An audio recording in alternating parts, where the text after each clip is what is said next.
Sejam bem-vindos à nossa aula de língua portuguesa do quarto ano. Hoje vamos aprender sobre terminações verbais e texto teatral. Começa no seu livro, na página 110, continuando um trecho daquele texto que a gente estudou na semana passada, o macaco e a onça. Releia esse trecho da história do macaco e da onça e faça o que se pede. Por aquele dia, ele aguentou, ficou sem beber e matutando. No dia seguinte, a sede apertou. Tinha que dar um jeito. Viu uma formiguinha descendo pelo tronco. Ia ligeira, carregando nas costas uma folha muito maior que ela. Nem dava para ver a formiguinha. Parecia uma folha andando sozinha. Uma ideia brilhou na cabeça do macaco. Você vai copiar as palavras terminadas em ar, R. Tá certo? Desse trecho aí. Ar, terminado em ar. Yeah. Tá aqui beber, termina em R. Dar, termina em AR.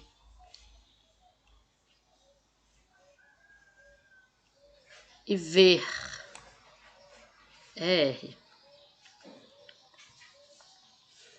Agora é sublinhar as palavras que terminam em OU. Por aquele dia, ele aguentou. Ó, palavra aguentou. Ficou. Apertou.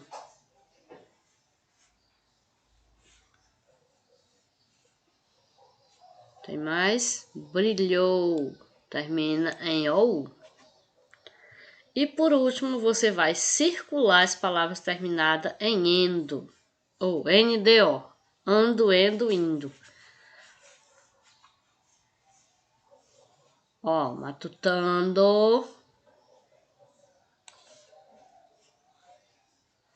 Descendo.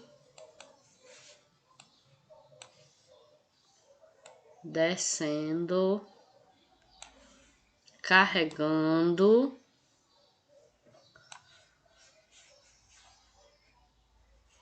Andando. E pronto, né? Você vai fazendo o que se pede. Vou ver a primeira. Essas palavras que você sublinhou, elas são artigo, adjetivo, substantivo, verbo ou pronome. Artigo é aquelas palavrinhas pequenas que pode ser definido ou indefinido, o, a, os, as. Então não é. Substantivo, palavra que dá nome aos seres, também não é. Adjetivo, palavra que caracteriza o sujeito, também não é. Pronome, palavra que substitui o nome. Então, nenhuma delas. A resposta correta é verbo. Por que é verbo? Porque são palavras que indicam ações, estado ou fenômeno da natureza. Então, marca o verbo. B. Quais dessas palavras indicam ações que já aconteceram? Aguentou ou é beber? Apertou ou dar? Quem parece que já aconteceu? O que vocês acham? As palavras terminadas em ou. Aguentou, ficou, brilhou, apertou. Dá a ideia que já aconteceu. Indicam ações no tempo pretérito, passado. Segunda, complete as frases com os verbos indicados entre parênteses. No tempo pretérito, os verbos devem ter a terminação ou, que indica passado. O predador do verbo devorar. O predador devorou o bicho folha. Você já tomar. Tomar. Você já tomou banho e escovou os dentes. O atleta chorou porque tropeçou e quebrou o pé. As palavras foram mudadas, colocadas no tempo pretérito. O que expressa o verbo destacado nesse trecho? Está aqui o verbo destacado. Descendo. Estava lá, pendurado no seu galho, quando viu uma formiguinha descendo pelo tronco. Ia ligeira, carregando nas costas uma folha muito maior do que ela. O que significa a palavra descendo? Expressa uma ação em curso que está acontecendo, expressa uma ação que já aconteceu ou expressa uma ação que ainda acontecerá. Estava lá, pendurado no seu galho quando viu uma formiguinha descendo. Expressa uma ação que está em curso, está acontecendo agora, no presente. Então, quando estiver terminando em NDO, acontecendo. Quarta, observe o modelo e faça o mesmo. Com os verbos do quadro para completar as frases. Responder virou respondendo. Pular, pulando. Andar, andando. Lamber, lambendo. Viajar, viajando. Preparar, preparando. Lá estava a onça com cara de fome, andando para lá e para cá, lambendo os beiços e vigiando a água. Aos guinchos, o macaco desesperado saiu, pulando e conseguiu fugir. Não é o macaco disfarçado? Perguntou a onça, se preparando para o bote. Agora, pessoal, no livro de vocês tem esse texto, A Cabra e o Burro. Pegue o seu livro, faça uma leitura bem feita, com bem muita compreensão. Esse texto ele é diferente, ó. Ele tem umas palavras. Primeiro tem os personagens, ó. Que tipo de texto é esse? É um texto teatral. Como é que é um texto teatral? É aquele onde mostra a fala dos personagens com o nome do personagem antes, ó. Presta atenção. Personagem é a cabra, o burro, o fazendeiro e o veterinário. Vamos fazer um teatro. O cenário é um estábulo. A cabra e o burro estão no estábulo da fazenda. Entra o fazendeiro trazendo 2 vasilhas com ração para os animais. A vasilha de ração do burro é bem maior que a da cabra. Aí o fazendeiro entra cantarolando, vai dizendo tudo o que vai acontecendo. É hora do rancho. Que hora tão feliz, o de cima come o mato, de baixo a raiz. O fazendeiro deixa as vasilhas de ração diante dos animais e sai. A cabra não gosta da diferença de tratamento recebido e decide se vingar no pobre burro. Aí a cabra falsamente chega. Vida dura essa sua, hein, amigo burro? O burro, a cabra.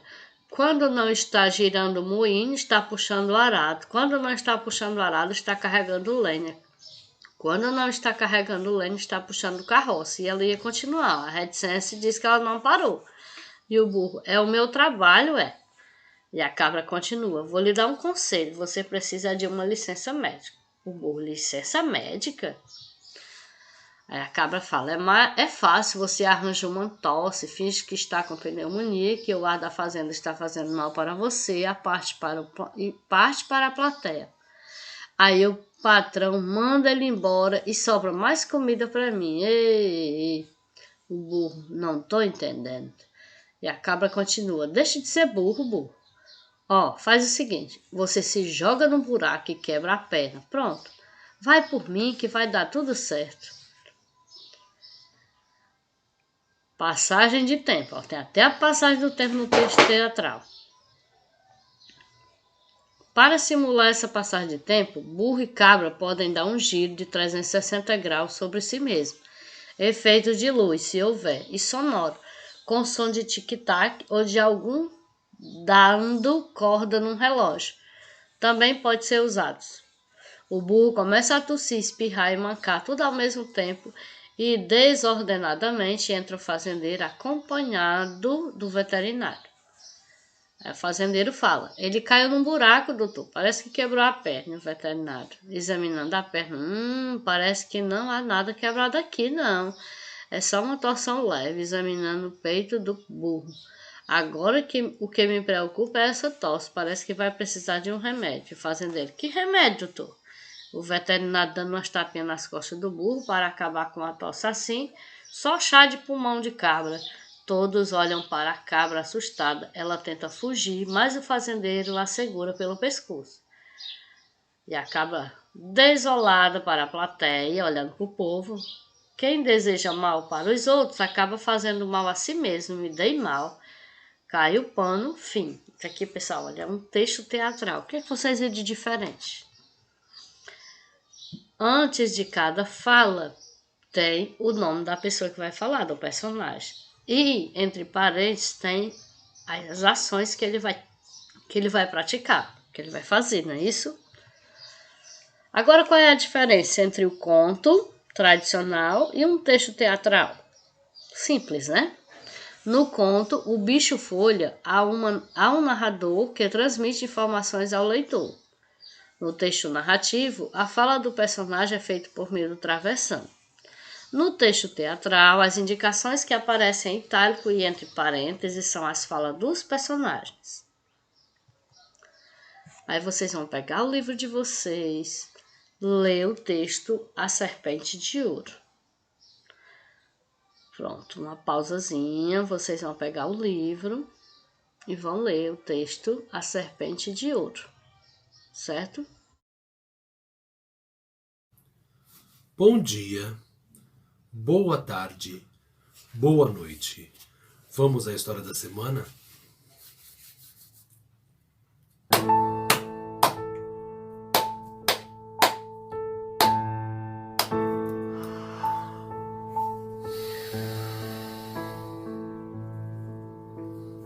Certa vez, um rico comerciante, após um caloroso leilão, ficou tão feliz que simplesmente foi embora.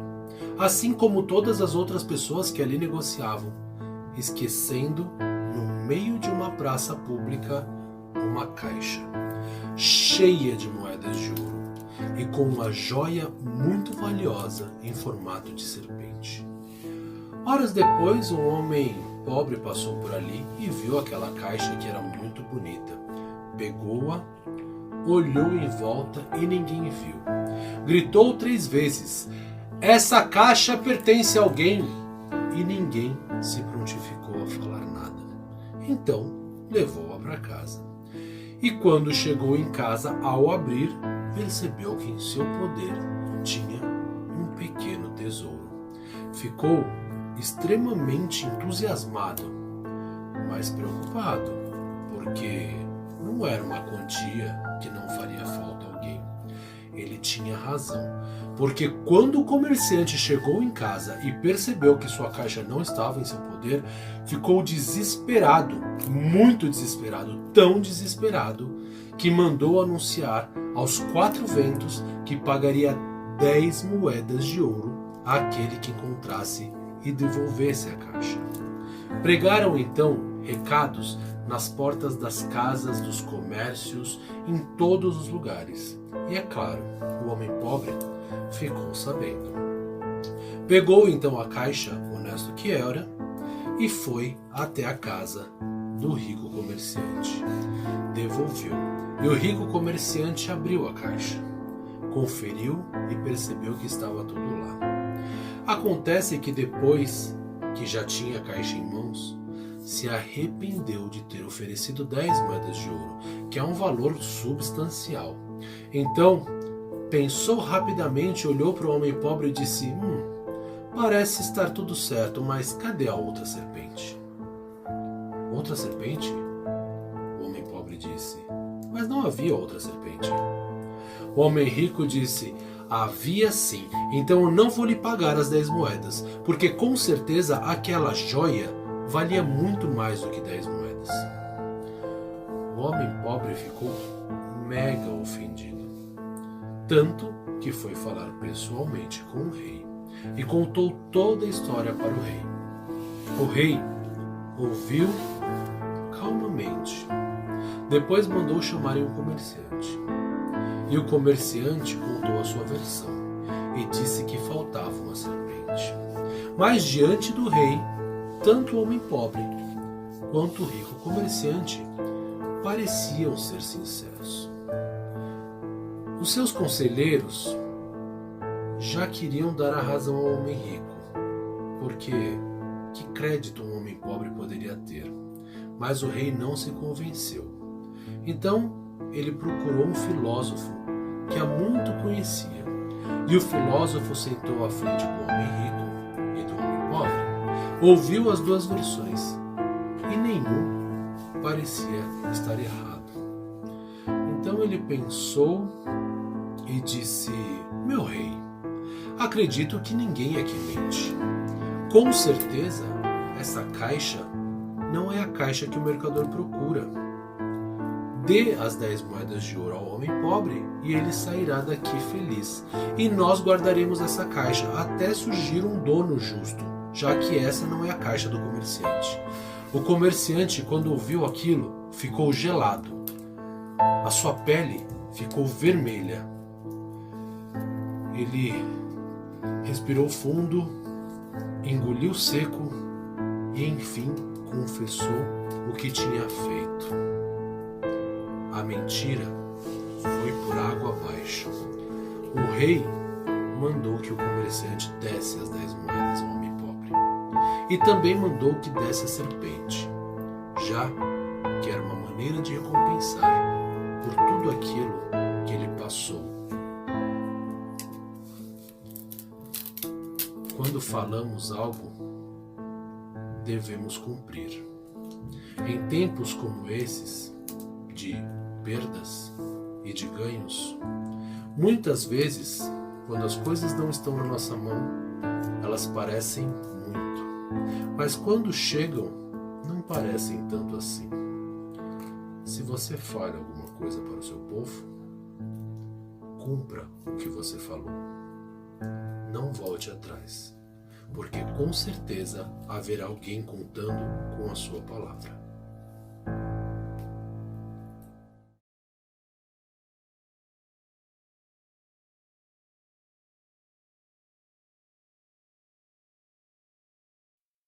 Agora, após a leitura, o texto A Serpente de Ouro, vocês vão fazer alguns questionamentos nas páginas seguintes. A história que você leu faz parte de um livro chamado Novas Histórias Antigas. O que você entendeu desse título? Novas Histórias Antigas, quer dizer que eram histórias contadas de geração em geração, que sendo contadas hoje ficam novas, tá certo? Elas vão sendo renovadas, vão sendo recontadas, recriadas. Quem narra a história? Um narrador, observador, que conta a história em terceira pessoa, ou um narrador personagem que conta a história em primeira pessoa? O narrador pode participar da história como personagem, e aí fica narrador-personagem. A narrativa é em primeira pessoa. Ou também pode contar os fatos só observando. A narrativa em terceira pessoa, que é o caso aqui da segunda questão. É o narrador em terceira pessoa. Você vai marcar essa primeira aqui, certo? Quem são os personagens da história? Quem foi que participou da história? O negociante, o homem pobre, o rei, os ministros, os nobres da corte e o filósofo. Muitos personagens, né? Onde se passa a história? A história se passa em um local público da cidade, na casa do homem pobre e no palácio do rei. Qual é o conflito que modifica a situação inicial da história e faz com que ela se desenvolva? Então, lembrado o que foi que aconteceu? O conflito gerador, por que desenrolou-se essa história? Porque o negociante esquece seu tesouro em meio à confusão no leilão. Por que o homem procurou o rei? Porque ele ficou ofendido com a desonestidade do comerciante. Olha essas duas partes, dois trechos do texto. Um homem pobre que passava por lá viu a caixa ali esquecida e, sem saber a quem pertencia, levou-a consigo. Procurou o dono da caixa, mas este, depois de contar as moedas e ver que nada faltava, arrependeu-se da promessa que fizera e resolveu ludibriar o pobre homem. Aqui tem homem pobre e pobre homem. Essas duas expressões significam a mesma coisa? Será que tem o mesmo significado? Não, né, pessoal? Homem pobre significa que o homem tem pouco dinheiro, ou seja, ele é desprovido do necessário. E pobre homem, no segundo trecho, significa que o homem é digno de compaixão. Certa vez, um negociante muito rico esqueceu em meio à balbúrdia de um leilão uma caixa de moedas de ouro. Dentro da caixa havia também uma joia, uma serpente de ouro maciço com a qual ele pretendia negociar. Um homem pobre que passava por lá viu a caixa ali esquecida e, sem saber a quem pertencia, levou-a consigo. Chegando à sua casa muito surpreso, ficou ao ver toda aquela fortuna e afligiu-se, pensando em quem a teria perdido. Quando deu pela falta do seu tesouro, o negociante desesperou-se e mandou apregoar por toda a cidade que daria a quem devolvesse a caixa 10 moedas como recompensa. O que é que você vai fazer? Você vai circular no texto outras palavras que foram usadas no lugar da expressão destacada, sem alterar o sentido do texto. Quem está destacado aqui? Caixa de moeda de ouro. Pronto. Que outras palavras tem aqui que significa caixa de moeda de ouro? Caixa, fortuna e tesouro. Caixa, fortuna e tesouro.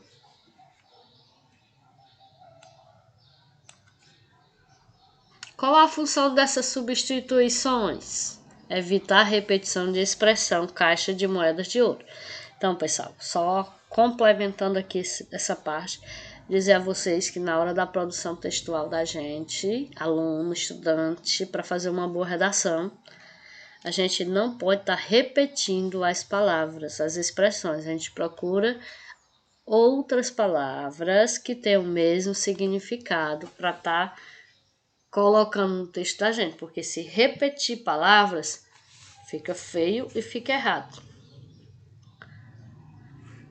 Suas atividades estão nas páginas 110 a 119 do livro de português. Bom dia, até amanhã.